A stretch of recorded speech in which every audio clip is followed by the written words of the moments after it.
Are we live? Can you hear me? Can you see me? I think so. It's a brand new episode of The Rundown with Ramon, and I'm so glad you're here today. We got a lot of topics to get going today, so let's dive right in. If you're not familiar with The Rundown with Ramon, my name is Ramon Ray, a serial entrepreneur, started 5 companies, sold 3 companies, authored 5 books and more. Some call me the small business expert and other things, but I'm glad you're here today. If you've joined The Rundown with Ramon today, and you're not feeling so great, well, thank you for allowing me to be a small part of your day and hopefully to uplift your day just a little bit. If you joined the Rundown with Ramon today and you're feeling amazingly awesome, well, that's great that I get to participate in your amazingly awesome day. What do we have for you today? One, is your business idea worth pursuing? We're going to touch on that and touch on that a bit more. Many of you have ideas for a business. Maybe you're wondering, is this the business venture that you should be in? How do you know that? We always get advice from Seth Godin. He has an article entitled The Run-On Sentence. If you didn't know it, LinkedIn launches its first AI agent to take on the role of job recruiters. Does this mean job recruiters are over? No, but I do think it's telling about where AI is taking the professional workforce. Aura Smart Ring has a cult following. We'll see if Aura Ring is meh, or if it's really good or not. But we'll chat about it. The science of why your body takes longer to bounce back after 40. I'm 52 years old almost, and hey, my body's probably feeling different. We're going to talk about, do you prefer hard or soft shell luggage? That's going to be interesting to touch on. And the generosity power move that can boost your career. X, formerly called Twitter, updated its blocking privacy features. We're going to touch on that today. And can you build a startup without sacrificing your mental health and more? Once again, my name is Ramon Ray, and this is The Rundown with Ramon.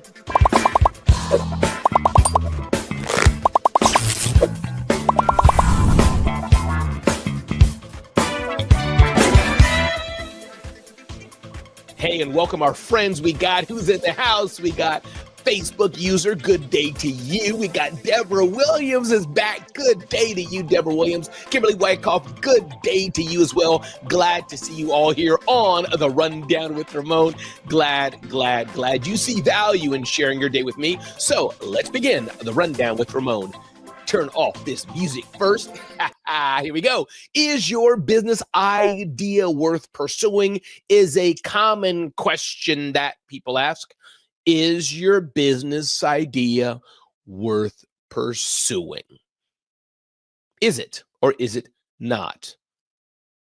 And I believe that we all have ideas a dime a dozen, but the question I often ask to my entrepreneur friends, because you have an idea and ideas are dime a dozen, how does that know if your business idea is worth pursuing? A few things I want you to keep in mind based on my experience of being an entrepreneur who started 5 businesses, sold 3 of them,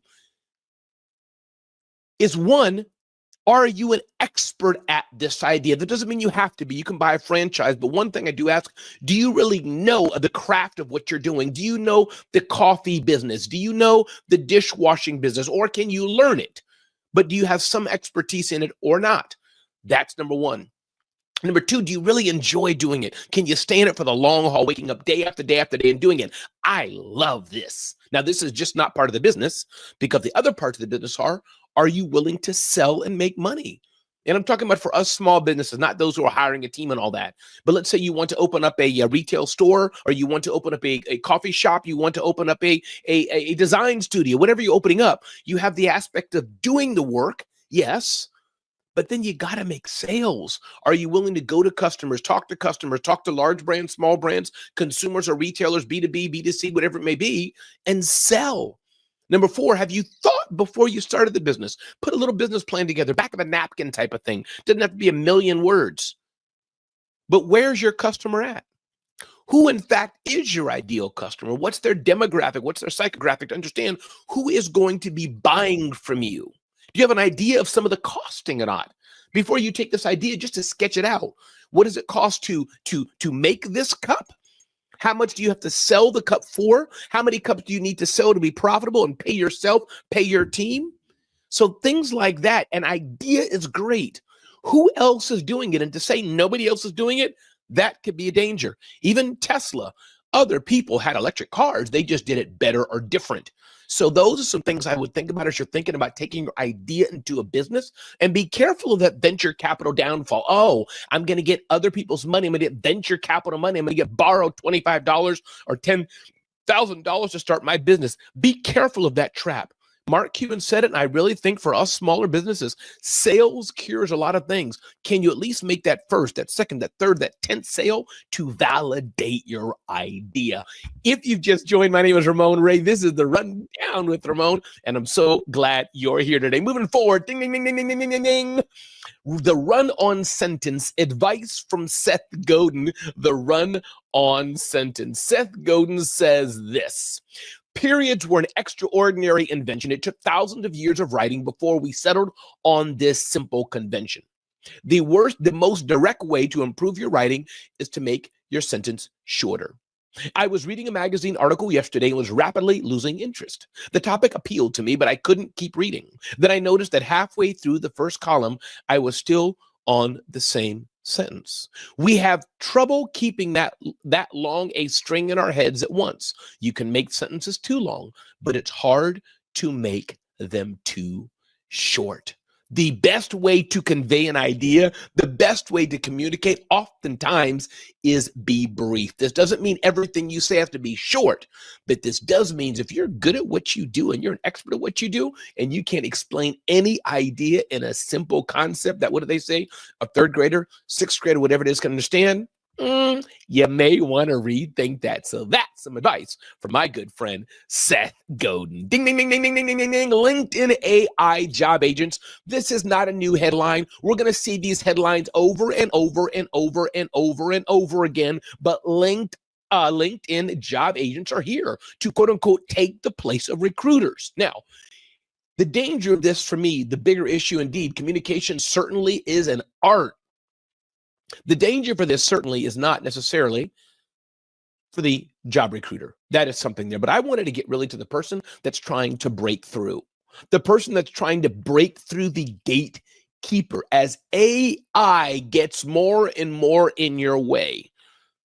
It's so more important to have relationships with people.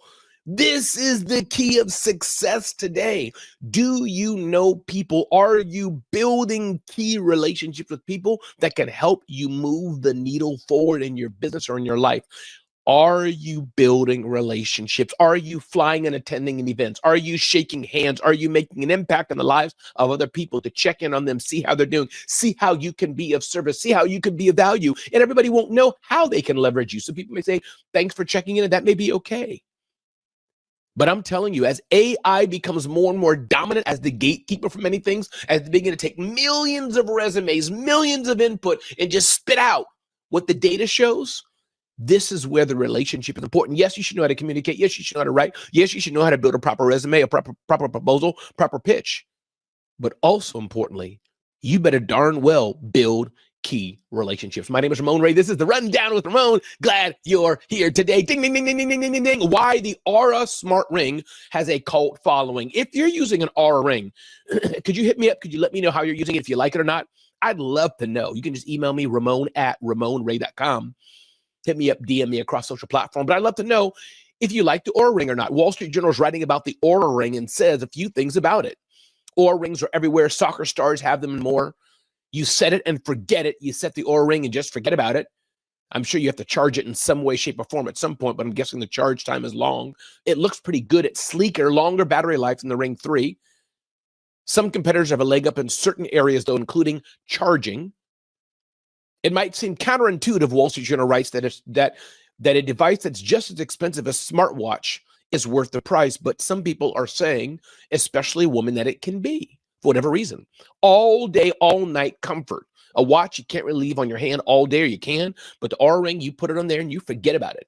Digging into the data, they're saying that smart rings have many of the same health sensors as a smart watch, including heart rate and more, but without a screen. The ring needs a smartphone app to display your data. So that many people may not like, but it seems like they are. It helps you know if you've had a good sleep or not. Helps for women's health during menstrual cycles and more. So it looks like the Aura ring is good. Auto tracking can automatically detect your workouts, long battery life. Oura Ring can go up to 8 days in a single charge, but here's where it says things may go wrong. A smart ring isn't ideal for everyone alone. It's not enough for hardcore athletes. Weightlifting will likely scratch your ring. The ring can also interfere with activities such as golf or rock climbing. If you want to see live data, well, you'll need a screen. And you do have to have a membership of about $6 a month to get the data and etc. So that's the bottom line. We've seen Oura Ring all over. I've seen their ads on TV and more. But now you know a little bit. Check out the Oura Ring if it's for you or not. I hope I'm pronouncing it right. Oura Ring. Welcome to the Rundown with Ramon, the science of 40 and over. As entrepreneurs, as business owners, one thing that's common to us all, we all need to eat, we all need to sleep, we all need to use the bathroom, and we're all getting older.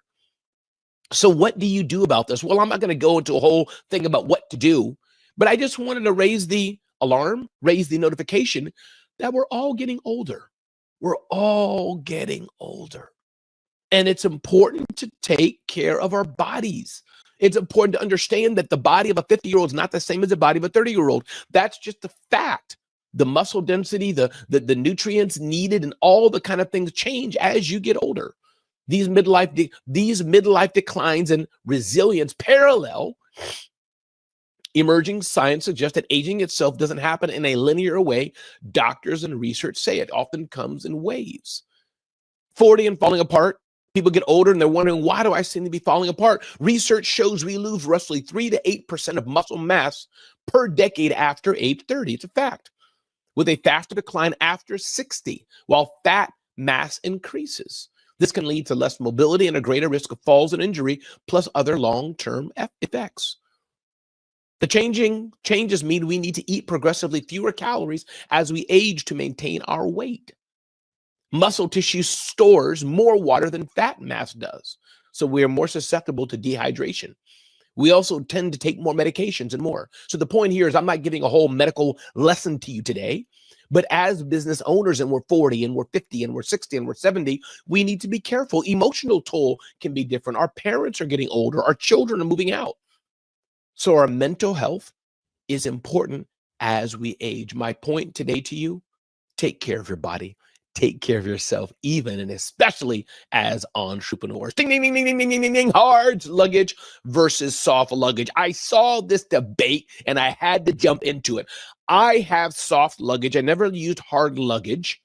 And I think I like, but I've never used hard luggage, but I kind of like soft luggage more because I believe I can pack it more and it's just softer. I just like that, the look.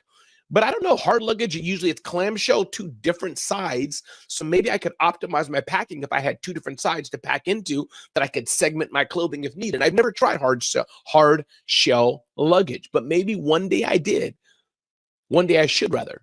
But I don't know. What do you like, hard shell versus soft shell? Thank you. Got another comment here. This is so helpful. Aging over 40 tips indeed. And hey, if you want me to see your name and you're watching us through Facebook, then definitely log into the StreamYard platform so we can see your name and know who you are. So hard shell versus soft shell. Interestingly enough, hard shell, I think, is nice because people have thought or said it's more durable, but I've had soft shell luggage for years, and you get it from a high-end brand like a Tumi or Briggs & Riley or many Samsonite brands, I think, but I know Briggs & Riley and Tumi for sure. Also the Swiss Army brand, their luggages are great. Lasted for years and years. The only thing I've had to change maybe is like a wheel popped one day or the luggage popped one day. So I thought that was a fun thing to introduce to you all, just talking about hard shell versus soft shell luggage. There's no right, there's no wrong. It really all depends on what you like. My name is Ramon Ray. This is the Rundown with Ramon. I'm glad you joined me here today for another episode of the Rundown with Ramon. And here we go to our next topic of the day. Ding, ding, ding, ding, ding, ding, ding. How to make great connections. Wall Street Journal touch on this, and I thought this was interesting, by Rachel Fonzig. Connectors always know just who you should talk to. They send the perfect introductory emails, warm, crisp, and direct, and they make it look effortless. It's almost like music or something, said a Chicago architect who loves introducing contacts from all parts of life. I think of people I know in my life, the ones I speed text when I need a doctor for my kid and more. We all develop a point at which the network that we're in can't satisfy our needs anymore, and we become brokers dipping in and out of various groups. Connectors are more likely to get promoted and win bigger bonuses. The idea of reciprocity is very powerful, says Greg Pryor, a longtime human resources executive. Need a favor while you're building a relationship and you're automatically in debt, he says. So it's not about asking for a favor. It's about how can you connect with people. Email is a great way to do that. The Wall Street Journal says there's 2 paragraphs, one for each person. He describes what they do and why he thought of them and how they're perfect to connect on this particular thing. As you're making an email introduction, let both people know why I thought you both could connect, maybe why you both could add value, but don't just say, hey, so-and-so, meet up. Why did you feel we should connect? Next point, oftentimes people freeze. They sit down to open an email. You got to know both people and why you connect. Don't leave them hanging. But here's the message of the day. As you're looking to add value in your relationships today or more, you are indeed Queen Alexandria, but no problem. I'm glad you're here. It could be on my side, could be your side, who knows? Just authenticate on StreamYard. But here's the way to make great connections. It's to add value. Connections are not just about Alexandria, I need something from you. Deborah, I need something from you. Kimberly, I need something from you. No, those are not the best connections. The best connections are me saying, Alexandria, I thought of you to work with this person because I know what you provide. I know what they provide. And I thought this introduction could be useful for you. That's how you make a great introduction. As you're looking to grow your business in the coming months, as you're looking to scale your business in the coming months, regardless of what that scale may mean for you, as you're looking to make a bigger impact in the world, Adrienne Miller of Adrienne's Network is absolutely the best at that. She's taught me that for years and years and years. One of the first things I've learned from her in her network, and it always comes to mind, it's not about who you know per se, it's about who you know and you can connect to somebody else. She says it better than that. So my message for you today is make a difference in the world by connecting other people together. Love it, love it, love it, love it. Keep going here. Ding, ding, ding, ding, ding, ding, ding. X, formerly called Twitter, updates its blocked user feature. This is what I want you to know today. Oftentimes people ask me about their personal brand versus their professional brand. And I get it. Ramon, how can I show up here and there? I'm only one person across all platforms just because of this feature that X changed. You think, oh, here's my private group. I can say all kind of terrible things, as it were, in this private group. Maybe not terrible to you, but terrible to other people who you may not want to see it. Private little thing for clients and etc. And you can be one way on one way, one the other way. But you don't realize, you don't know that when they change the algorithms, when they change the block features, when they change the things, you're exposed. X, formerly called Twitter, changed its block feature. Usually when you block a user, nobody can see if you block them, they can't see nothing. But they have it that it blocks the user. I think that, let me see what it does here. Let me go here and check this out from TechCrunch. People have just the change, arguing that they don't want block users to see their post for reasons of safety. Block users still can't follow the person who's blocked them, engage with their posts, or send direct messages to them. So that's great. You blocked a user. Now they can't DM you. They can't interact with you, but they can still see your post. Maybe you blocked the user because you don't want them to see what you're posting and then call you about it. So listen, I get it. We want to use social platforms to be highly political and be maybe controversial in some ways. But if you're not using maybe Telegram or WhatsApp or other very private Facebook Messenger, private communication channels that are one-to-one, you can make small groups, I'd be careful what you post online. You should post something online and pretend that one day the Wall Street Journal or New York Times or your local television station can see it. That's how you should post. So be careful what you post online, just for your own safety, for your own security, and your brand should show up as one way online, because you never know if that Facebook group, you never know if that Twitter account, you never know if that LinkedIn group could be changed. My name is Ramon Ray, and this is the Rundown with Ramon. Last question here. Can you build a startup without sacrificing your mental health? The Bonobos founder Andy Dunn writes about. Now, it's my understanding that he wrote this article. He wrote a book on this, focused on his own mental challenges. Could you start a startup? But TechCrunch said, you know what? The insight in here goes beyond just those with a mental challenge. I think he had, I forgot what he had, not schizophrenia, forgive me, but he had a, what does he have? A bipolar disorder. But the book showcases that life is difficult. Many of us may have different issues or that. He had bipolar disorder and created a multi-billion-dollar valuation company, I'm guessing, called Bonobos.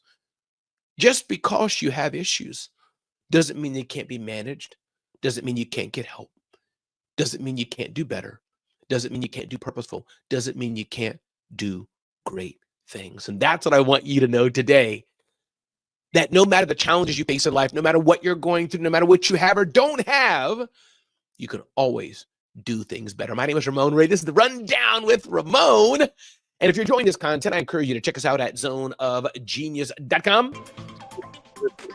World. And I encourage you today, clarity sets you free. Be clear on what you really, really want in life and in business. Be clear on it. Ask yourself, challenge yourself, do you even want to be in business? Challenge and ask yourself, are you hungry enough to get to where you need to be today? Is that desperation resound in you and use as a catalyst to go forward? You are not my diagnosis. Absolutely. The prices in your business can keep you down. Are they at a premium or are they cheap? Your mindset is everything. How you show up, how you determine to show up. What is your mindset like? Is it a mindset of positivity or mindset of poverty? A mindset of power? A mindset of patheticness? A mindset of failure? A mindset of going forward? And lastly, what do you do best? If you could hone in on, lock in on what do you do best? Thank you. Fantastic show as always. Thank you so much. I received that. If you could hone in on what you do best, you'll be able to soar. You'll be able to soar. My name is Ramon Ray. This is the Rundown with Ramon. I'm so glad, honored that you've been sharing this time with me today. Go out and make a difference in the world. Go out and tell somebody that they matter, because I want you to know you matter, and we need you to show up just like you do every single day. I'll see you on the next edition of the Rundown with Ramon. And please spread the word. Take a selfie, take a picture, let people know you've been watching the Rundown with Ramon. Have a beautiful, beautiful rest of your day.